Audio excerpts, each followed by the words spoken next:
अस्सलाम वालेकुम पाकिस्तान। हमीद नकीबी आपकी खिदमत में हाजिर है। नाजरीन, ज़रा अपने घर का मंजर जहन में लाएं। आपका बच्चा बिस्तर पर लेटा हुआ है, इसकी नज़रें स्क्रीन पर जमी हुई हैं, उंगली मुसलसल ऊपर नीचे हरकत कर रही है। घर में मुकम्मल खामोशी है, कोई शोर नहीं है, कोई ज़िद नहीं है, कोई मसला नहीं है। और आप सोचते हैं चलो कम अज़ कम बच्चा मसरूफ़ तो है। लेकिन मैं अगर आपको बताऊं कि दुनिया की एक तरक्की याफ्ता मुल्क की वज़ीर आज़म ने हाल ही में एक ऐसा बयान दिया है जिसने पूरी दुनिया को हिला कर रख दिया है।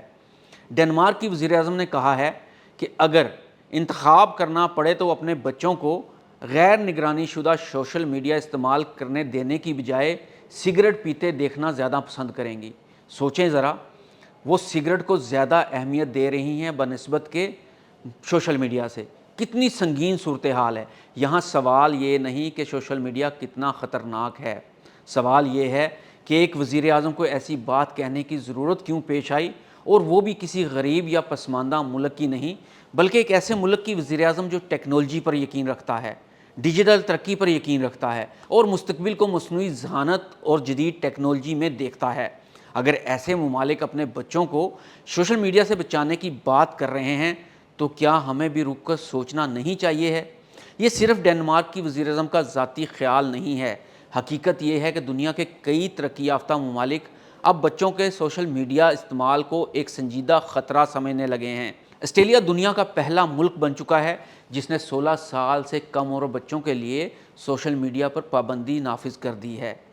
फ्रांस 15 साल से कम उम्र बच्चों के लिए सख्त पाबंदियां और उम्र की तस्दीक का निज़ाम ला रहा है। डेनमार्क 15 साल से कम उम्र बच्चों को सोशल मीडिया से दूर रखने की पॉलिसी पर काम कर रहा है।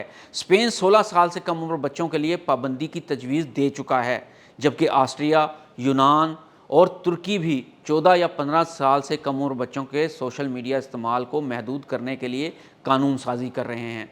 बरतानिया में भी 16 साल से कम उम्र बच्चों पर पाबंदी और सोशल मीडिया के नशावर फीचर्स को महदूद करने पर गौर जारी है। यहाँ तक कि पोलैंड स्कूलों में बच्चों के मोबाइल फ़ोन इस्तेमाल पर पाबंदी की तरफ बढ़ रहा है। ज़रा सोचें, दुनिया के वो ममालिक जो जदीद टेक्नोलॉजी बनाते हैं, डिजिटल माशियत चलाते हैं और मुस्तकबिल को मसनूई ज़हानत से जोड़ते हैं, वो अपने बच्चों को डिजिटल मीडिया से बचाने की कोशिश कर रहे हैं। लेकिन पाकिस्तान में 5 साल का बच्चा भी यूट्यूब पर मौजूद है, 10 साल का बच्चा भी टिकटॉक स्क्रॉल कर रहा है और अक्सर वालिदैन इसे जदीदियत और तरक्की की अलामत समझ रहे हैं।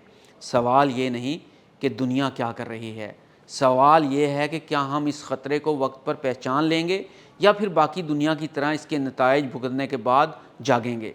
क्योंकि पाकिस्तान में तो सूरत हाल इस वक्त बहुत आगे जा चुकी है।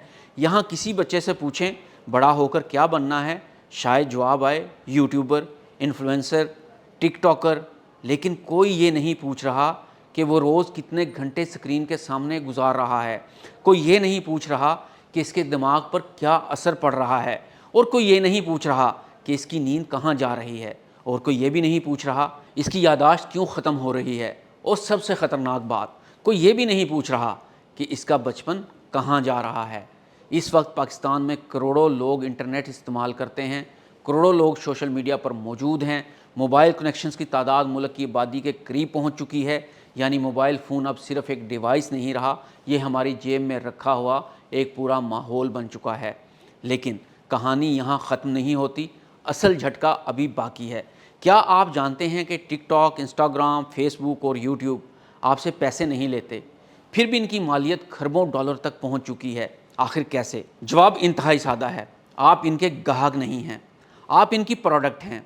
आपकी तवज्जो इनकी प्रोडक्ट है, आपका वक्त इनकी प्रोडक्ट है, आपकी आदत इनकी प्रोडक्ट है, आपकी नफ्सियात भी इनकी प्रोडक्ट बन चुकी है।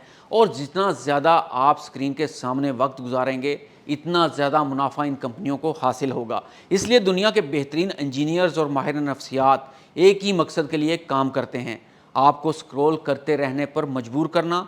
आप सिर्फ़ एक वीडियो देखने के लिए सोशल मीडिया पर आते हैं, फिर दूसरी देखते हैं, फिर तीसरी देखते हैं, फिर चौथी देखते हैं, और अचानक 1 घंटा गायब हो जाता है। कभी सोचा क्यों?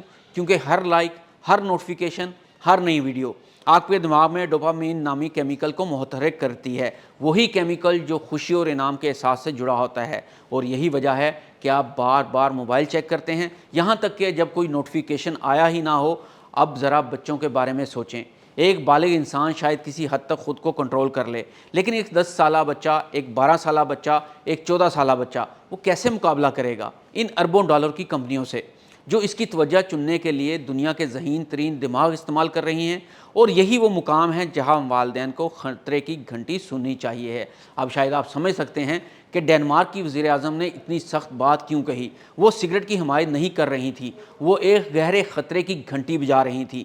وہ دنیا کو یہ بتا رہی تھیں کہ مسئلہ صرف سکرین ٹائم کا نہیں ہے، مسئلہ یہ ہے کہ ہم ایک پوری نسل کو ایک ایسے ڈیجیٹل ماحول کے حوالے کر رہے ہیں جس کے اثرات کو ہم خود بھی مکمل طور پر نہیں سمجھتے۔ اور پاکستان کے لیے یہ سوال اور بھی اہم ہے کیونکہ یہاں نہ عمر کی مؤثر پابندیاں ہیں، نہ سوشل میڈیا کے استعمال پر کوئی سنجیدہ قومی بحث ہے، نہ والدین کی اکثریت کو اس خطرے کا اندازہ ہے۔ ہم اپنے بچوں کو موبائل تو دے رہے ہیں لیکن اس کے استعمال کی تربیت نہیں دے رہے۔ ہم ان کے ہاتھ میں دنیا تو دے رہے ہیں لیکن دنیا کے خطرات نہیں سمجھا رہے۔ اور شاید یہی وہ لمحہ ہے جب ہمیں رک کر سوچنا ہوگا۔ سوال یہ نہیں کہ ٹیکنالوجی اچھی ہے یا بری، سوال یہ ہے کیا ہم اس کے مالک ہیں یا وہ ہماری مالک بن چکی ہے۔ سوال یہ نہیں ہے کہ آپ کا بچہ موبائل استعمال کرتا ہے یا نہیں، سوال یہ ہے کہ موبائل آپ کے بچے کو کتنا استعمال کر رہا ہے۔ کیونکہ اگر دنیا کے جدید ترین ممالک اپنے بچوں کے مستقبل کے بارے میں فکر مند ہیں تو پاکستان میں ہر والدین کو بھی آج یہ سوال خود سے پوچھنا چاہیے ہے، کیا میرے بچے کے ہاتھ میں صرف ایک فون ہے یا ایک ایسا نشہ ہے جسے وہ خود روزانہ اس کے حوالے کر رہا ہے؟ ہمیں نقیبی کو اجازت دیجیے۔ اللہ حافظ۔